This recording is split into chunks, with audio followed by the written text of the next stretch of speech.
सुप्रभात। बाबा कहते हैं, मेरे प्यारे बच्चे, क्यों किसी को इतना समझाने की कोशिश कर रहे हो? जो समझना ही नहीं चाहता तुम्हारी बातों को, उसे समझाकर अपना समय व्यर्थ कर रहे हो। शांत हो जाओ अब। जब समय आएगा ना, सब उसकी समझ में आ जाएगा कि क्या अच्छा है और क्या बुरा। सब सामने होगा उसके, तभी वो समझ पाएगा। तुमने मेरे सामने आकर भी उसके लिए प्रार्थना की और उसके लिए दुआएं भी की। बच्चे, चिंता ना करो, मैं तुम्हारे हर फैसले के साथ रहता हूँ। तुम जो भी करना चाहते हो ना, वो सब मेरी नज़रों के सामने ही रहता है। कभी भी कुछ गलत होने ही नहीं पाएगा। तुम निश्चिंत हो जाओ। तुम क्यों ये सब सोचते रहते हो कि तुमसे कोई गलती हुई है, या पूजा में कोई गलती हुई, या पूजा अच्छे से नहीं कर पा रहे हो, इसीलिए हर काम में रुकावटें आ रही हैं। यही सब सोच रहे हो ना? यहाँ तक तुम मुझसे ही भी बोल रहे थे, बाबा क्यों मुझसे नाराज़ हो? क्या मेरी किस्मत ऐसी है जो मुझसे कोई गलती हुई है? बाबा माफ़ कर दो, यही सब बातें बोलते हो ना? और ये भी बोला ना, बाबा मुझे माफ़ कर दो। बच्चे, जब ये सब तुम इस तरह से अपनी किस्मत को कोसते रहते हो और मेरे सामने बैठते हो ना, मुझे जानते हो नहीं अच्छा लगता है। ये मत सोचिए कि मैं देख नहीं रहा हूँ, ना ही सुन रहा हूँ।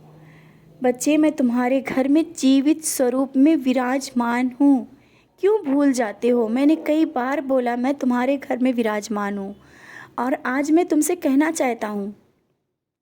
तुम जो कहते हो ना कि बाबा क्यों नाराज़ हो, बच्चे तुम्हारी भक्ति है जो मैं तुम्हारे घर में, तुम्हारे हृदय में वास कर रहा हूँ, तो कैसे मैं तुमसे नाराज़ हो सकता हूँ? और आज अपनी किस्मत को बुरा बोलने से पहले ये सोच लिया करो, तुम मेरे बच्चे हो, तुम्हारी किस्मत मैं देख रहा हूँ।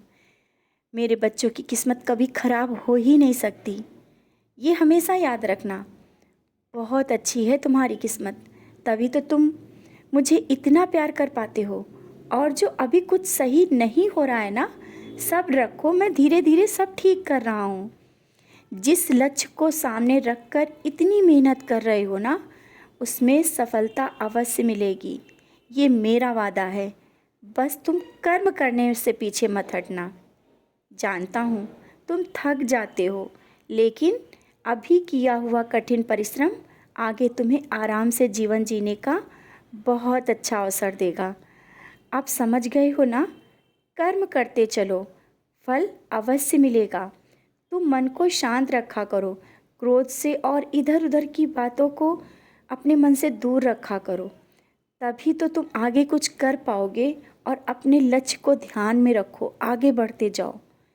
यही सब तुम्हें ध्यान रखते हुए आगे बढ़ते जाना है, और मैं हमेशा तुम्हारे साथ रहता हूँ।